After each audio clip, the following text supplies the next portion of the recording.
Baik Bapak Ibu, Pastor, Suster, Frater yang hadir di sini,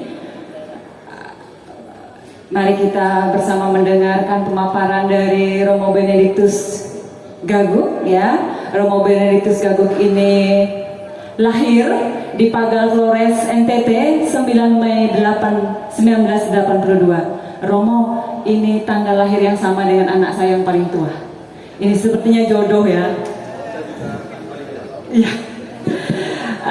Romo Beben, demikian panggilan akrab beliau. Pendidikan terakhir beliau adalah Magister Ilmu Karitas dan Manajemen Berbasis Nilai pada Universitas Passau Bayern, Jerman. Pekerjaan beliau saat ini tentunya di samping seorang imam, beliau adalah Direktur Lembaga Karitas Keuskupan Ruteng.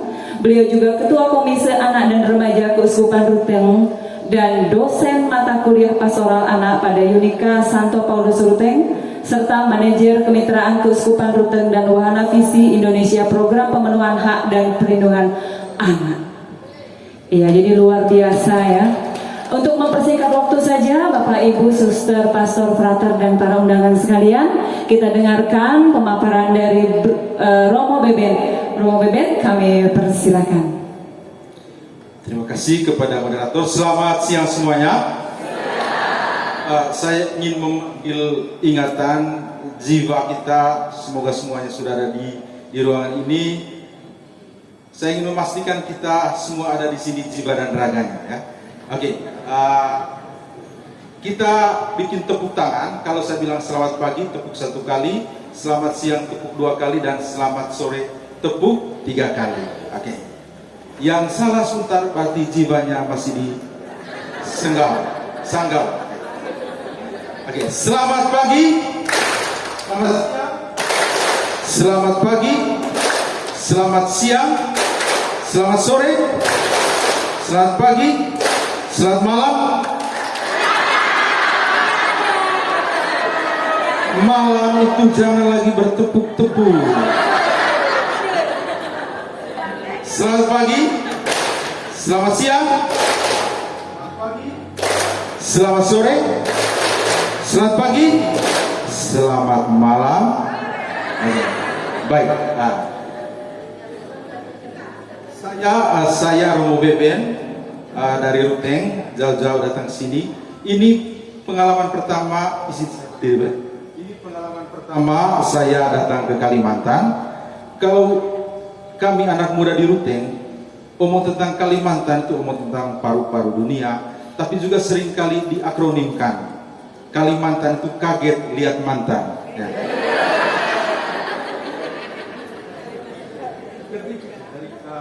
Anak-anak muda bilang, Romo, saya dari Kalimantan. Kenapa? Kaget lihat mantan. Oke.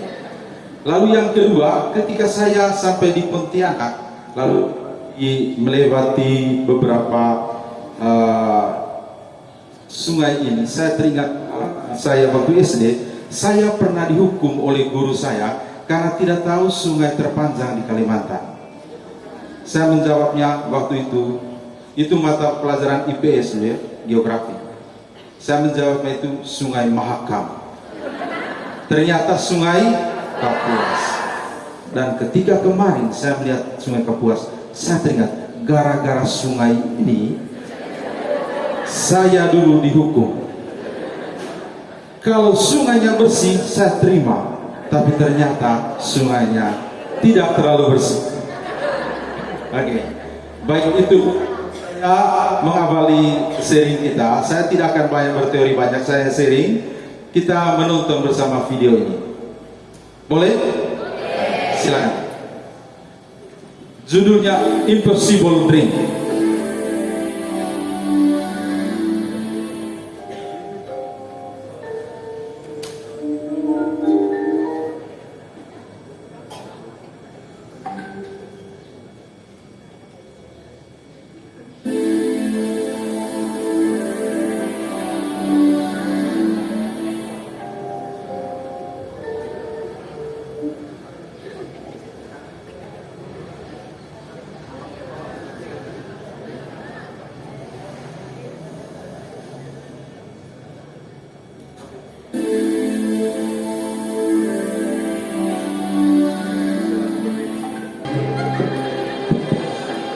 Baik, kita lihat tadi video ini terakhir itu gambaran yang diharapkan, tapi masih pertanyaan, apakah ini hanya mimpi? Bagian terakhir tadi, di mana Bapak ini mengasuh anak, apakah kita ingin mimpi mama itu hanya sebatas mimpi atau mau diwujud nyatakan? Nah, karena itu kita ikut, semoga materi saya sebentar sedikit menstimulasi kita apa yang kita buat supaya mimpi kesetaraan atau Bapak berperan dalam pengasuhan itu terjadi. Memang tadi ketika Ibu Bupati, Ibu Ketua SGPP Sanggau bilang yang hadir ini kebanyakan perempuan, bapak-bapak tidak cukup banyak. Materi saya sebenarnya untuk mengadvokasi bapak-bapak, bagaimana bapak-bapak berperan untuk mengasuh anak seperti mimpi tadi. Tapi tidak apa-apa, karena saya yakin mama adalah pencerita yang baik dan mereka akan bercerita untuk bapak-bapak di rumah saya.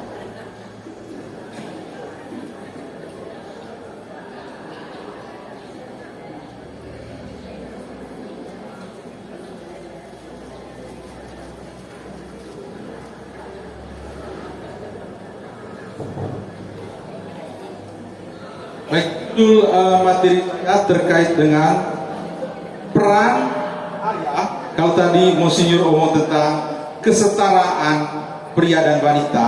Nah, untuk materi saya ini, saya mengajak kita semua lebih mengerucut lagi bagaimana kesetaraan itu terjadi dalam pengasuhan anak. Meskipun saya tidak punya anak, tetapi saya pernah jadi anak, pernah diasuh oleh orang tua, dan juga pernah banyak bercerita dengan bapak mama di Ruteng, dan juga banyak bercerita dengan anak-anak, dan juga belajar di banyak pengalaman yang kiranya sebentar saya bisa bagikan untuk kita di sekarang.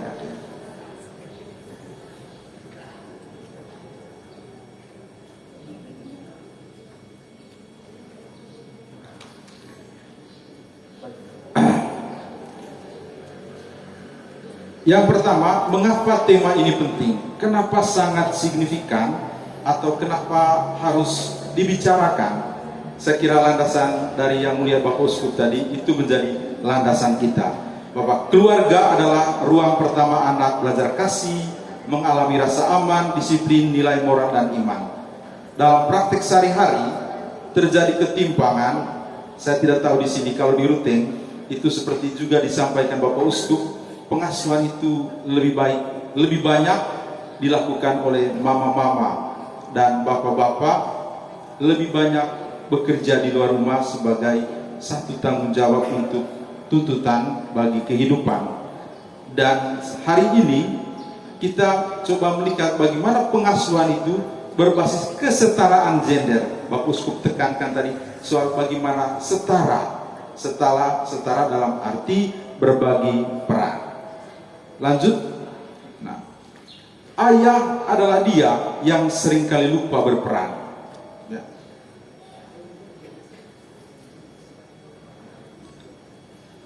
Seperti yang disampaikan Bapak Uskup, manusia diciptakan utuh, secitra dengan Tuhan, dan kesecitraan itu juga mesti tampak dalam tugas dan tanggung jawab. Tetapi laki-laki sering lupa untuk berperan dalam yang satu itu, dalam kaitan dengan pengasuhan.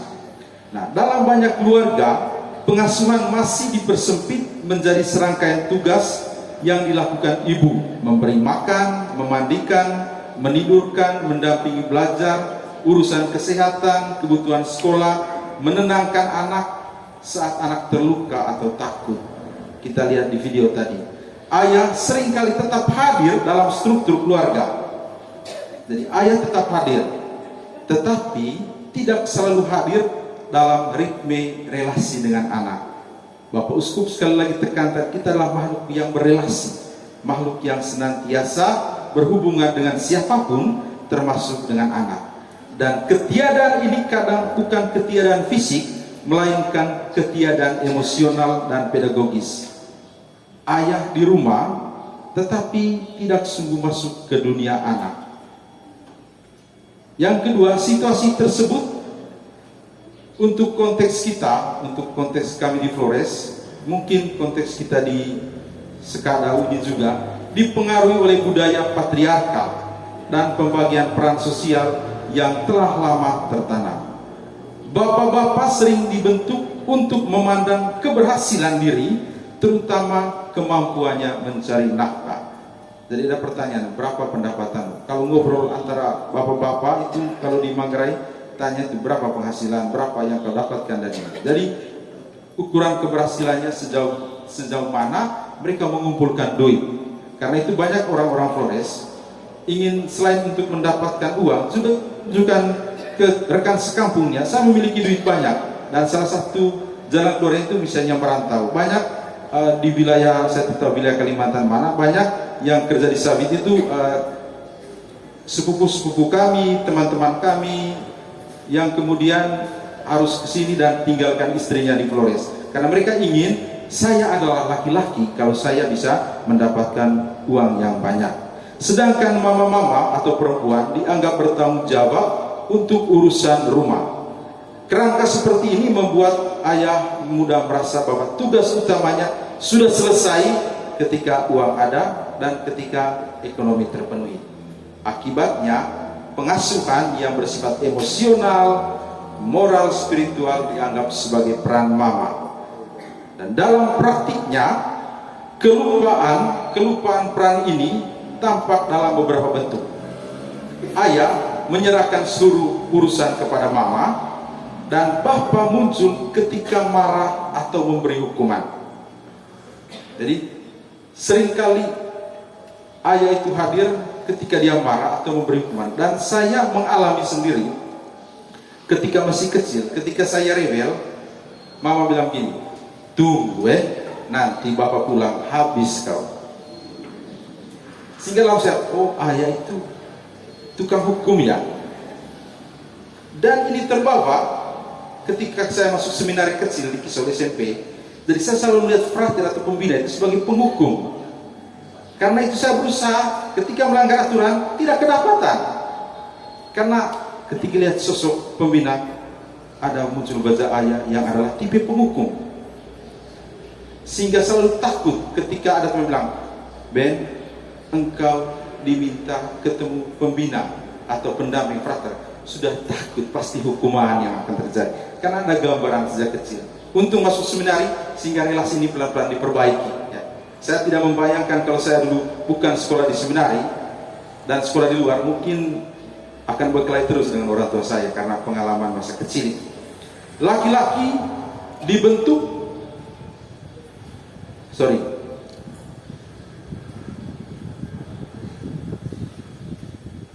ayah tidak terlibat dalam percakapan emosional, itu yang terjadi di tempat kami.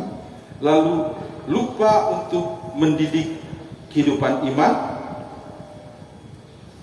Ayah tidak mau bermain dengan anak, menghibur dan merawat anak kecil, dan lihat itu sebagai tugas perempuan. Nah, pola seperti ini membuat anak mengenal bapa hanya sebagai simbol otoritas, sumber biaya hidup daripada sumber kasih. Nah, akhirnya beban pengasuhan seperti kita di dalam film tadi itu menjadi menumpuk pada ibu, sementara anak kehilangan pengalaman dengan bapak. Sambil kita mendengar ini, tentu kita sambil melihat ke keluarga kita masing-masing. Yang berikut, apa sebenarnya pengasuhan itu sendiri? Jadi saya tidak berbicara banyak karena saya yakin bapak mama sudah punya pengalaman pengasuh anak. Lanjut. Oke, ya. Pengasuhan itu sendiri adalah satu proses untuk mendampingi, menemani anak dalam seluruh kehidupannya. Dia membentuk rasa aman dasar yang menjadi fondasi bagi kesehatan mental, keberanian, mengeksplorasi dunia dan kemampuan. Jadi pengasuhan itu adalah bagaimana bermain, mendampingi anak-anak dalam seluruh situasi hidupnya. Oke. Pengasuhan sangat mempengaruhi jalur kembangan anak. Pengaruh pengasuhan hadir dalam berbagai konteks budaya dan tata kehidupan, dan ini berdampak pada bahasa, kognisi, dan sebagainya. Next. Lanjut. Oke. Saya mengutip dua teori, tetapi sebenarnya teori ini dihidupkan oleh Bapak Mama sekalian. Bobli menjelaskan bahwa relasi anak yang awal pertama itu dengan pengasuh membentuk rasa aman yang dasar, menjadi fondasi bagi kesehatan mental, keberanian mengeksplorasi dunia, dan kemampuan membangun relasi. Jadi pengasuhan itu pertama itu juga aman. Jadi ada banyak orang tua anak dalam pertanyaan kita, ketika bapak tidak ada, tidak nyaman di rumah, selalu ada kecemasan. Tapi ketika orang tua ada, itu memberikan rasa aman. Robert Brenner menambahkan bahwa perkembangan anak berlangsung di dalam sistem lingkungan yang saling terkait, mulai dari keluarga, sekolah, komunitas, hingga budaya, struktur sosial yang lebih luas. Nah, kalau omong pengasuhan menurut Robert Brenner ini, dia bilang bukan saja tanggung jawab dari bapak dan mama. Sehingga kami di Keuskupan Ruteng ketika kemitraan dengan Warna Visi, ketika omong pengasuhan yang dilatih bukan saja orang tua, tetapi juga guru-guru di sekolah dan pendamping anak di sekolah minggu, sehingga pemahaman yang sama. Jangan sampai di sekolah di sekaminya itu ada guru mengajar, tidak boleh maki, tidak boleh mengeluarkan kata kosong. Tapi begitu dia pulang ke rumah, dia mendengar satu kebun binatang keluar. Anak jadi bingung, mana yang benar? Sehingga kalau omong pengasuhan sebenarnya bukan saja bapak dan mama, juga lingkungan yang ada di luar dia. Karena itu Prof. Brenner bilang pengasuhan itu tidak saja terjadi di dalam keluarga, tetapi di gereja, di lingkungan sekolah, dan di masyarakat. Dengan kata lain, mendidik anak atau pengasuhan itu bukan saja bersifat individual, tetapi juga bersifat relasional. Oke. Kita langsung ke landasan biblis, kan itu semuanya teori. Lanjut. Oke. Nah, kita coba lihat apakah dan bagaimana kitab suci omong tentang peran Bapa ini. Jadi kita tadi menyadari bahwa selama ini seringkali peran mama dalam mengasuh anak. Sekarang kita ingin bapak-bapak juga berperan, dan kita ingin bagaimana kitab suci omong terang tentang bapak-bapak. Jadi dalam kitab suci, kebapaan tidak pertama-tama dimengerti sebagai kekuasaan untuk menguasai, melainkan sebagai tanggung jawab kasih untuk keluarga, mendidik, dan menuntun. Gambaran Allah sebagai Bapa yang penuh belas kasih memberi orientasi teologis mendasar bagi kebapaan manusiawi. Kita lihat di Mazmur 103, dia bunyi begini: seperti Bapa sayang kepada anak-anaknya, demikian Tuhan sayang kepada orang-orang yang takut akan Dia. Di sini kebapaan dikaitkan dengan kasih, bukan dominasi. Dan dalam tradisi Israel, orang tua juga dipanggil untuk meneruskan iman kepada anak. Kalau kita lihat di dalam Ulangan bab 6 ayat 6 sampai 7, lanjut. Next. Oke. Dia bicarakan firman Tuhan harus diajarkan berulang-ulang kepada anak dalam seluruh irama hidup harian. Ini menunjukkan bahwa pendidikan anak, termasuk pendidikan iman, adalah tugas keluarga sehari-hari, bukan hanya tugas lembaga agama. Jadi kita mesti mengingatkan bahwa apa yang kuperintahkan kepadamu hari ini haruslah engkau perhatikan, haruslah engkau mengajarkannya berulang-ulang kepada anak-anak. Jadi kitab suci sudah mengingatkan kita tugas pengasuhan ini. Nah, selanjutnya dalam perjanjian baru, next. Efesus 6:3 meminta para bapa mendidik anak dalam ajaran nasihat Tuhan. Boleh mama-mama baca ini? Dan kamu 1, 2, 3. Bisa lihat? 1, 2, 3.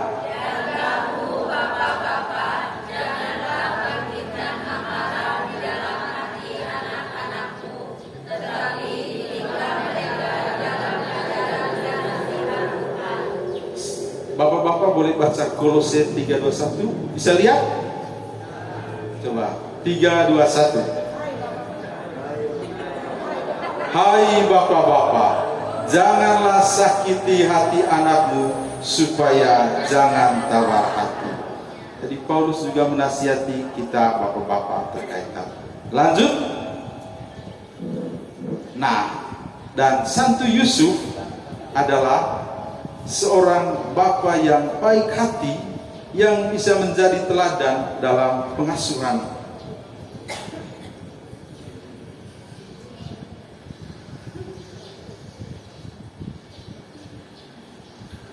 Dia tidak banyak bicara, tapi nyata dalam tindakan. Ia menerima Maria, kita ingat dalam mimpi, tugas sebagai bapa memberi nama kepada Yesus.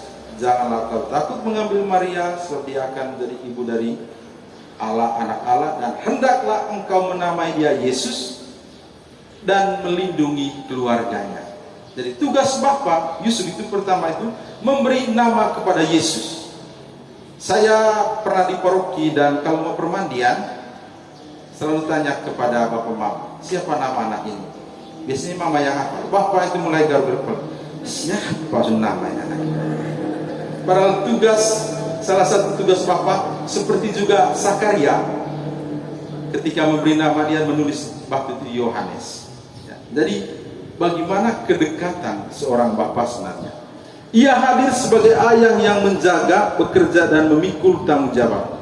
Dan Paus Fransiskus dalam Patris Cordem, Yesus sebagai ayah yang lembut dan penuh kasih. Tapi dia memiliki keberanian yang kreatif.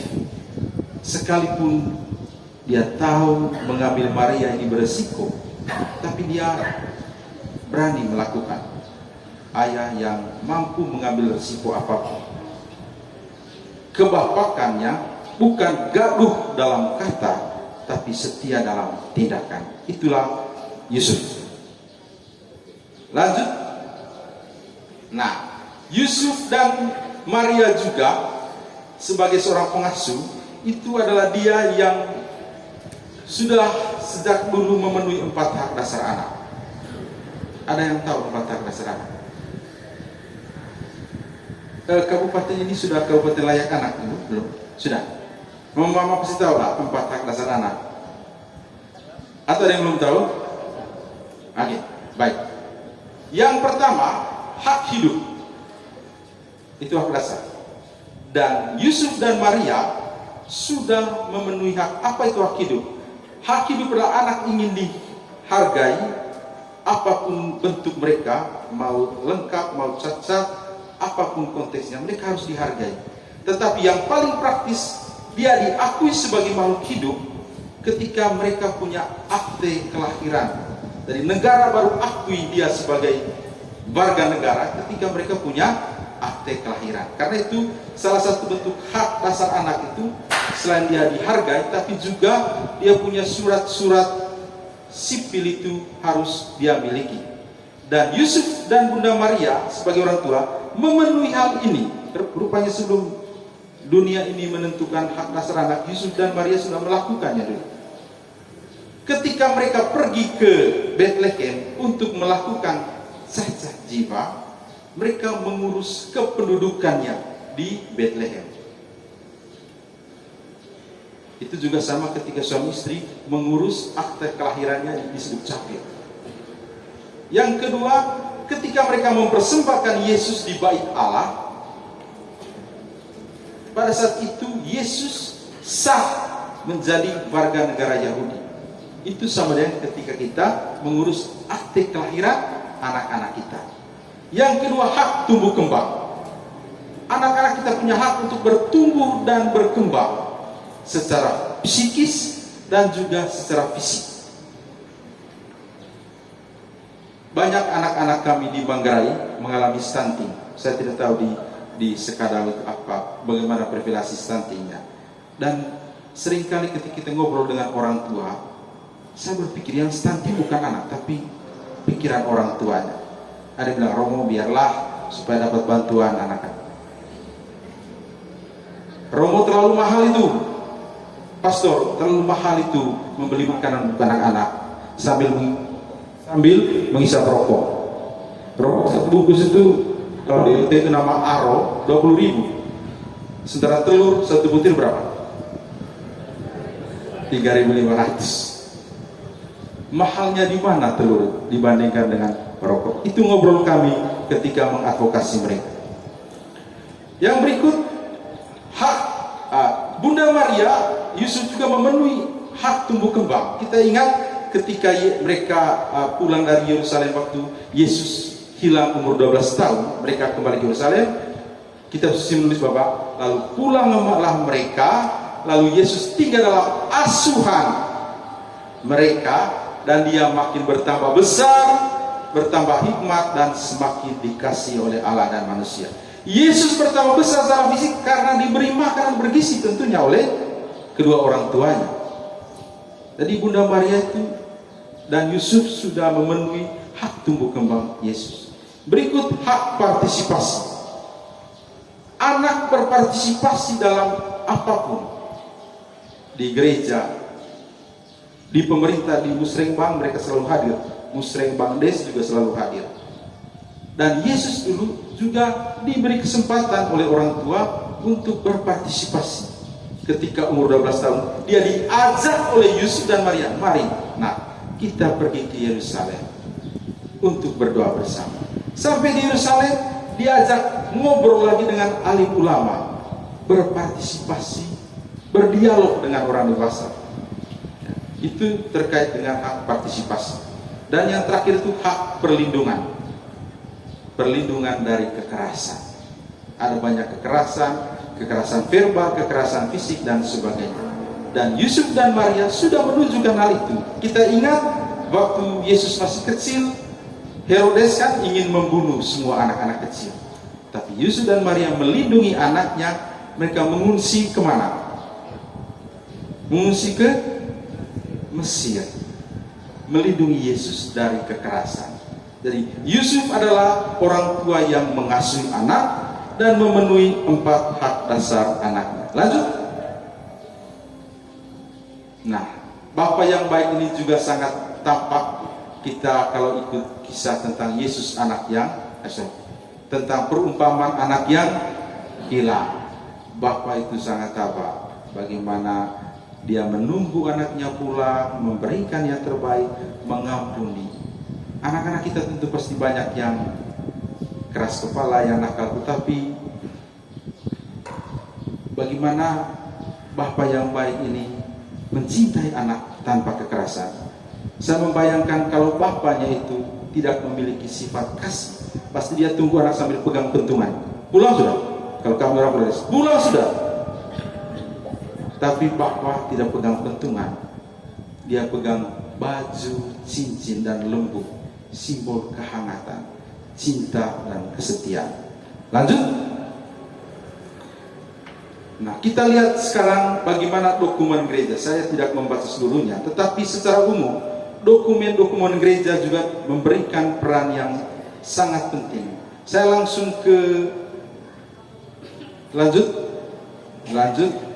Nah, ini dokumen paling penting Bapak Mama harus baca itu Amoris Laetitia, itu dokumennya Fransiskus. Dia bilang kalau Bapak tidak hadir dalam keluarga, itu berpengaruh buruk terhadap kehidupan keluarga, pendidikan anak, dan integrasi anak dalam masyarakat.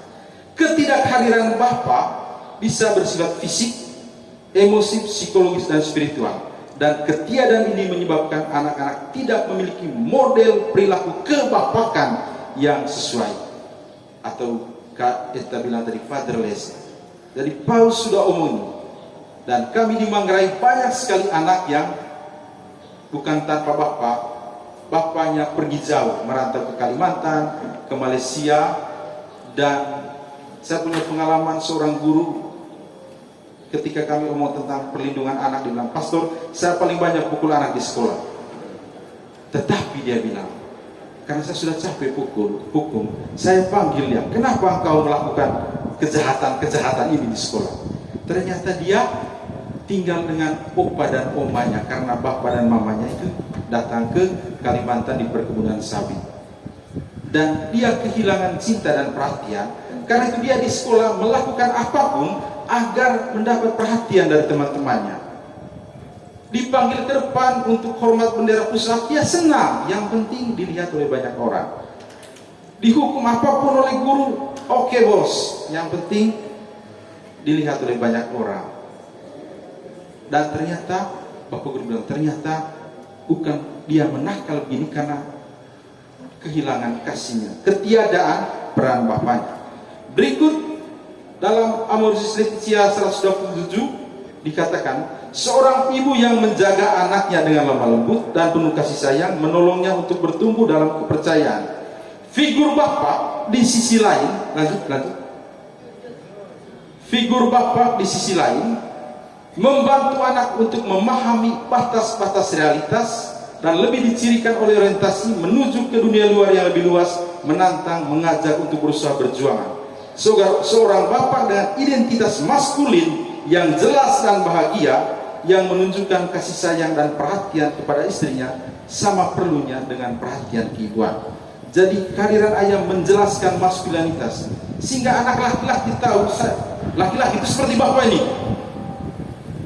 Jangan sampai dia pikir ketika hanya mama dia datang, oh laki-laki juga ada di mamanya. Maka dia orientasinya seperti Bapak bilang, dia akan merasa bahwa laki-laki itu harus seperti mamanya. Karena mamanya, bapaknya sekaligus mamanya, karena bapaknya tidak hadir dalam perannya. Ciri seorang bapak seperti sampaikan Bapak Uskup tadi, sebagai seorang pemberani, bertanggung jawab dan sebagainya, akan hilang dari anak ketika tiap hari dia tidak melihat itu dalam keluarga. Yang berikut, Allah menempatkan seorang bapak di dalam keluarga sehingga dengan sifat maskulinnya yang penting, dia dapat dekat dengan istrinya dan berbagi, dan juga dekat dengan anak-anaknya dalam pertumbuhan mereka ketika mereka bermain dan ketika mereka bekerja, sehingga mereka sedang riang gembira dan sedang susah, ketika mereka sedang banyak bicara dan sedang berdiam diri, ketika mereka sedang berani atau ketakutan, ketika mereka sedang tersesat, dan ketika mereka kembali ke jalan yang benar. Jadi Paus mengingatkan ini. Bila saya mengatakan hadir, kata Paus, saya tidak memaksudnya sebagai pengontrol. Bapak yang terlalu mengontrol akan mengganggu perkembangan anak. Semua yang bersifat terlalu itu pasti membahayakan. Anak-anak perlu mendapatkan seorang bapak yang menantikan mereka pada saat mereka pulang ke rumah dalam persoalan suami. Mereka mungkin berusaha untuk tidak mengakui hal itu, untuk tidak memperlihatkannya, tapi mereka merindukan itu. Ketika anak-anak pulang dari sekolah, mereka merindukan orang tua yang kemudian hadir mereka. Oke, baik. Nah, berikut peran konkret ayah dalam pengasuhan. Figur kehadiran memberi rasa aman tadi melalui kedekatan emosional. Figur disiplin sehat memberi batas tanggung jawab. Pendidik iman berdoa bersama, membaca kitab suci. Figur afeksi bermain bersama anak itu penting.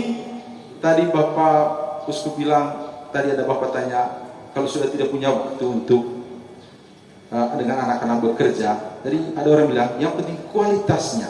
Ketika bermain di akhir pekan dengan kualitas yang cukup, itu lebih bagus dibanding ada setiap hari di rumah dan tidak bermain apa-apa. Lebih baik kita bermain di akhir pekan dengan kualitas yang cukup daripada setiap hari ada tetapi hanya fisiknya saja. Itu peran konkret ayah dalam pengasuhan. Berikut dampak, saya tidak membacakannya semua, tapi pada prinsipnya keterlibatan ayah ini punya dampak perkembangan anak. Tentu Bapak Mama alami, saya juga sebagai seorang anak mengalami. Sehingga ayah bukan pelengkap dekoratif dalam keluarga, hanya sebagai bahan dekorasi, sebagai penghias, tetapi sebagai arsitek untuk pembentukan manusia. Langsung ke terakhir, apa implikasi pastoral atau apa yang kita buat supaya Bapak terlibat dalam mengasuh anak, hadir bermain bersama anak, melakukan menemani anak dan sebagainya. Kita sepakat bahwa Bapak yang ideal adalah Bapak yang bersama mama, tentu tidak harus sama-sama setiap waktu, tapi dengan caranya sendiri hadir mendampingi anak dalam suka dan duka anak, teristimewa saat bermain atau ketika dia sedang galau gundah gulana untuk sharing dan pengalaman hidup. Di Ruteng itu ada isu, ada satu tren atau di Indonesia laki-laki tidak bercerita, tapi akhirnya di Ruteng kemarin itu ada laki-laki bunuh diri karena tidak pernah cerita. Sok kuat, saya kan laki-laki, untuk apa curhat? Itu persoalannya perempuan, kami laki-laki akhirnya malu dan merasa kalau dia curhat dengan temannya dianggap kau ini perempuan.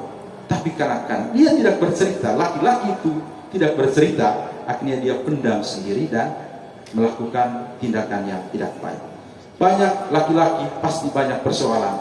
Jangan malu-malu untuk ngobrol dengan istri, jangan merasa diri hebat, jangan merasa diri kuat. Sesungguhnya kita ini juga rapuh dan lemah.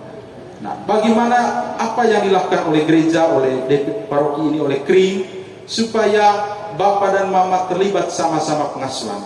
Yang pertama itu melalui katekesi. Pengalaman kami di Ruteng dengan tema Santo Yosef, suami istri itu coba dilatih bersama-sama. Kapan kita sepakat bermain dengan anak-anak, kapan saya juga membantu istri dan sebagainya. Lanjut. Mundur lagi sedikit. Mundur lagi. Ayo. Pendidikan untuk orang tua melalui pengasuhan dengan cinta berbasis gender. Nah, dosa ini tidak ada pelatihan pengasuhan dengan cinta, dan di Ruteng pengalaman kami itu dilakukan pada saat kursus perkawinan. Ketika anak mau baptis, orang tuanya kita latih dulu bagaimana mengasuh anak umur 1 tahun. Ketika anaknya mau menerima komuni pertama, orang tuanya dilatih lagi bagaimana mengasuh anak usia pra-remaja. Ketika anaknya mau menerima sakramen krisma, orang tuanya diasuh lagi bagaimana anak menghadapi anak remaja. Jadi itu yang coba kita buat. Berikut lanjut, pelatihan keterampilan praktis bagi ayah melalui pengasuhan dengan cinta. Jadi pengasuhan dengan cinta salah satu keterampilan bagaimana menghadirkan Bapak dan Mama dalam mendampingi anak-anak. Dan juga ada pengasuhan dengan cinta dalam pengalaman kami itu terkait dengan orang tua yang punya anak disabilitas. Karena tidak semua orang tua bisa mengasuh anak yang difabel. Jangankan mengasuh, menerima saja itu belum tentu. Dan ini butuh pendampingan. Berikut, dan ini Bapak Mama sekalian, kalau mau menghidupi peran Bapak Mama bersama, itu membutuhkan kebiasaan dan habitus. Kebiasaan. Dan kebiasaan itu biasanya membutuhkan komunitas. Karena itu dari pemerintah biasanya ada gerak tegak itu, gerakan ayat teladan. Ada gerakan suami siaga ketika istrinya sedang mengandung.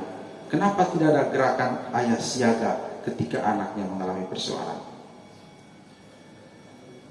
Dan pengalaman di Ruteng, komunitas ini kami bentuk dalam namanya Parent Support Group, kelompok orang tua, dan ini melalui pendekatan KRIM. Jadi KRIM itu menjadi satu komunitas orang tua yang sharing bagaimana engkau punya pengasuhan anak. Dan yang terakhir itu komunitas bapak-bapak. Kalau di Jerman namanya Männer Pastoral. Jadi ini yang ngobrol antar laki-laki saja. Karena banyak persoalan laki-laki tidak selalu harus diketahui oleh mama-mama. Ini antara mereka. Ini jadi ngobrol di antara mereka. Dan yang terakhir Bapak Mama sekalian, perlunya keteladanan. Jadi anak-anak meniru. Jadi anak-anak kalian nanti akan juga menjadi ayah yang baik yang mengasuh. Mereka lihat bapak mamanya. Kalau bapaknya menemani mereka, ketika mereka tua, mereka juga akan menemani anaknya. Jadi keteladanan orang tua itu penting. Ya, dari kemesraan antara suami istri saling mendukung itu untuk ditiru oleh, oh ternyata begini jadi bapak mama. Kalau kami nanti tua, kami akan melakukan hal yang sama. Karena mereka akan meniru apa yang terjadi di situ. Kami di Ruteng selalu advokasi karena banyak orang tua lupa akan pengalaman ketika mereka pacaran. Jadi pacaran itu indah sekali. Tapi ketika sudah suami istri, seolah-olah lupa. Kami di Ruteng, saya tidak tahu di sini, biasanya waktu masa pacaran, khususnya semua ada handphone dulu, itu ada surat menyurat ya. Ada salam-salam. Kamis, kutitipkan salam Kamis. Apa Kamis? Kalau makan ingat saya. 5 jari, lirikan matamu, aku jadi rindu. Apalagi antariksa, itu yang pastor bilang, Monsir bilang tadi soal kesusahan belis uang itu. Karena itu yang laki-laki kirim salam untuk perempuan. Antariksa, antara cinta dan rupiah, aku tersiksa. Tetapi begitu setelah selesai pernikahan, semua itu hilang. Yang ada hanya bentakan, yang ada itu hanya makian. Akhirnya tentang relasi dan perempuan ini, perempuan diciptakan bukan laki-laki untuk jadi bos, bukan dari kaki untuk jadi pembantu, tetapi dari tulang rusuk, dekat dengan lengan untuk dilindungi, dekat dengan hati untuk dicintai. Terima kasih. Luar biasa. Terima kasih Romo Beben. Saya petik satu. Bapak sering lupa dengan peran berrelasi dengan anak sehingga beban pengasuhan lebih banyak pada ibu. Tapi saya rasa tidak pada bapak-bapak yang hadir di sini, Romo Beben. Puji Tuhan. Karena saya melihat banyak tatapan dari wajah ibu-ibu ini, sesuatu yang karena sudah dibuka dengan video yang sangat menarik, sehingga mengangkat wajah-wajah ini sepertinya banyak sekali yang ingin bertanya dan menyampaikan sesuatu. Demikian ibu-ibu? Iya. Jadi itu ya bapak-bapak. Jadi sebalik bapak-bapak yang ada di ruangan ini, ya. Ya. Supaya senang sedikit bapak-bapak yang sudah luar biasa ini. Baik, silakan para peserta, kita berikan 2 kesempatan. Silakan Ibu Maria Goretti dan Ibu Lasnita. Saya mengambil yang terawal ya. Sampaikan dengan singkat dan baik. Terima kasih atas waktu dan kesempatan yang diberikan kepada kami. Saya dari Kering Kristus Raja. Romo, saya ingin menanggapi video tadi. Puji Tuhan, apa yang menjadi mimpi di video itu terjadi di keluarga saya. Mungkin saya bisa berbagi cerita dengan ibu-ibu muda, bapak-bapak muda.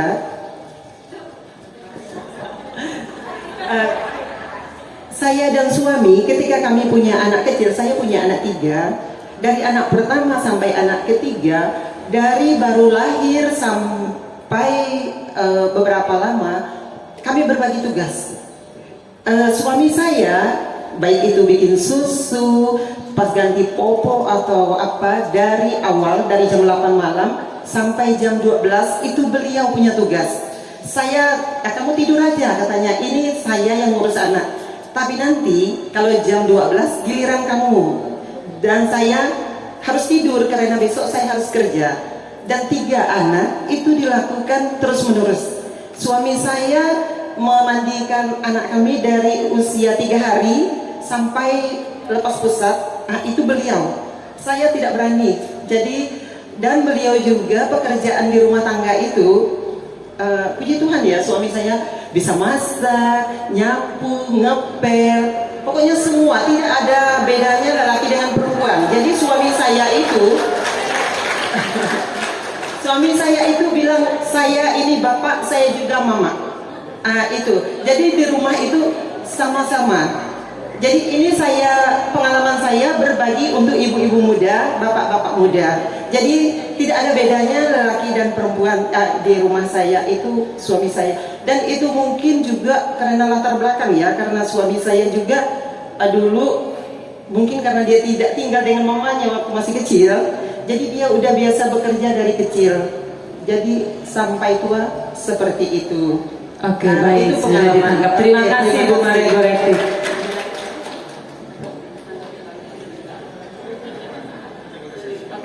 Baik, terima kasih Bu Yulita Goreti atas pengalamannya yang dan sharingnya luar biasa. Silakan Bu Lasnita. Ya, selamat siang Romo. Nama saya Ibu Lasnita, saya dari Kring Santa Maria Bunda Allah. Kebetulan ada ketua Kringnya Pak Pascal. Ya. Saya hanya penasaran Romo. Tapi ini tadi tentang gender yang dipapar oleh Monsinyur Valentinus. Kan gender itu ada berbagai macam pengertian tadi ya. Tetapi kata saya ingat, Monsinyur bilang setelah mengikuti seminar-seminar itu diputuskan gender itu pengertiannya peran sosial yang dimainkan seseorang berdasarkan jenis kelamin. Jadi peran berdasarkan jenis kelamin. Mungkin kalau bapak-bapak membaca ini dengan teliti, peran berdasarkan jenis kelamin, mungkin mereka merasa, oh iya, kan peran saya kalau berdasarkan jenis kelamin, saya hanya menafkahi. Jadi ibu yang di rumah bekerja rumah tangga gitu. Ini menurut saya ya Romo, apakah saya yang salah pengertian ini? Ya kalau saya salah pengertian mohon dibenarkan Romo. Ya itu saja mohon. Baik, kebetulan ada satu, sebelum saya menanggapi, ada suster sekretaris karena dia juga datang supaya ada ngomong-ngomong sedikit. Baik suster, pertanyaan dari Mama tadi, bagaimana pemahaman disampaikan Bapak tadi berbagi peran sosial berbasiskan jenis kelamin. Apakah ini kemudian laki-laki bilang jenis kelamin kami kan ini, maka peran kami ini, ganti popok itu bukan peran jenis kelamin kami, bisa? Silakan suster. Terima kasih, pertanyaan yang bagus, tapi memang benar tadi sudah dijelaskan banyak oleh Bapak Uskup, tapi dalam kehidupan keluarga kita punya tanggung jawab dan peran yang berbeda. Tapi kalau itu dijalankan secara pribadi masing-masing, pasti kita akan lari dengan jalan kita sendiri. Makanya dengan peran yang berbeda, tanggung jawab yang berbeda, itu dibutuhkan kolaborasi bersama. Saling pengertian, saling percaya. Kalau ada satu misalnya di keluarga, tadi sudah banyak contoh yang diberikan. Bapak memang dikatakan orientasinya dia di luar domestik, artinya di luar rumah mencari pekerjaan. Tetapi bukan berarti pulang karena dia sudah mencari nafkah dan tidak melakukan apa-apa di rumah. Sedangkan ibu yang mungkin ada ibu yang sudah punya pekerjaan di kantor, pasti capek. Makanya dia punya beban ganda. Selain melayani di rumah, melayani suami, tapi dia juga ada pekerjaan tambahan untuk menafkahi keluarga. Tetapi tugas pokok dia secara domestik di rumah bukan berarti serta-merta hanya dia. Karena anak misalnya, dia sudah bangun pagi-pagi seperti disampaikan oleh Bapak Uskup. Tetapi di saat dia pulang kerja, suaminya juga pulang bersama. Anak itu membutuhkan kasih sayang, bukan berarti bahwa itu hanya tugas ibu. Tetapi Bapak juga memiliki peran.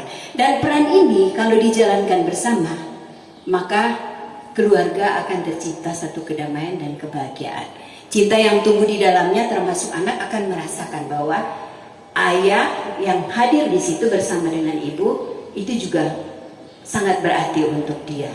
Ya, jadi itu. Jadi peran tanggung jawab memang kita masing-masing mengikuti jenis kelamin, tetapi di saat-saat tertentu itu harus dikolaborasikan bersama sehingga terjadi satu kebahagiaan atau satu kepercayaan atau bahkan kita saling mendukung satu dengan yang lain. Rumah tangga milik suami istri, bukan hanya milik suami, bukan hanya milik istri. Jadi itu ya. Jadi jenis kelamin itu memang menandakan bahwa kita perempuan melahirkan adalah kodrat. Tetapi bukan berarti apa yang kita lakukan di rumah bahwa hanya perempuan saja, tetapi suami juga ikut berperan sehingga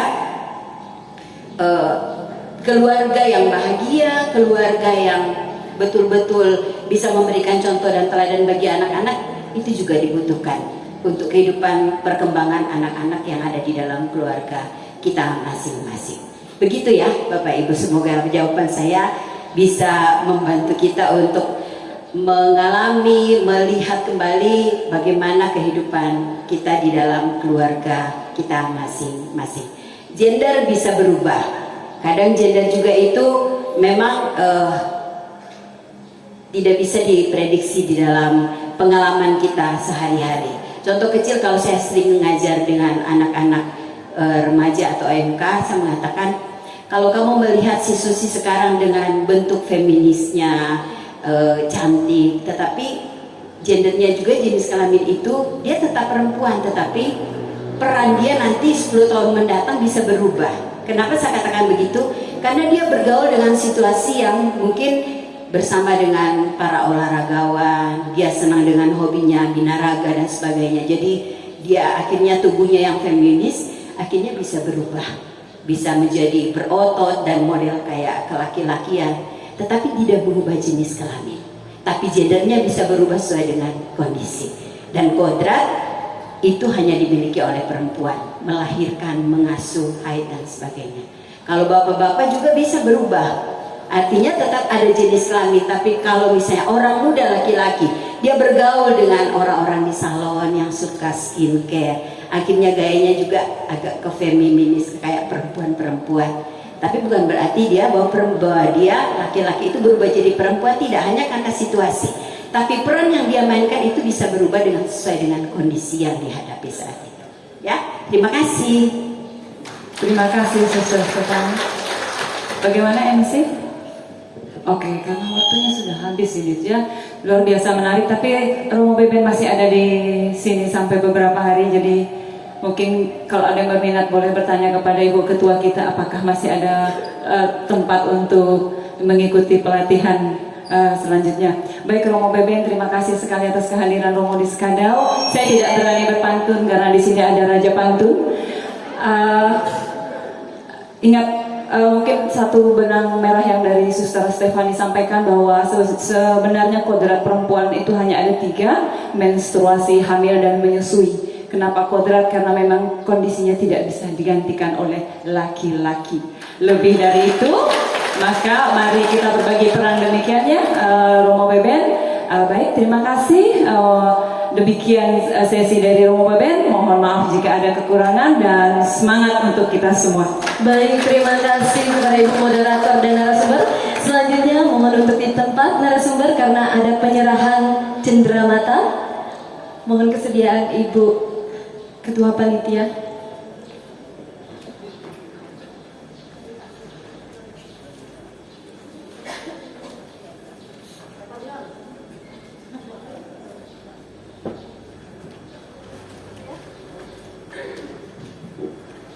Pak Leon boleh mewakili bapak-bapak untuk serahkan dengan Romo Beben, tapi sebelumnya ucapkan terima kasih dengan pantun Pak.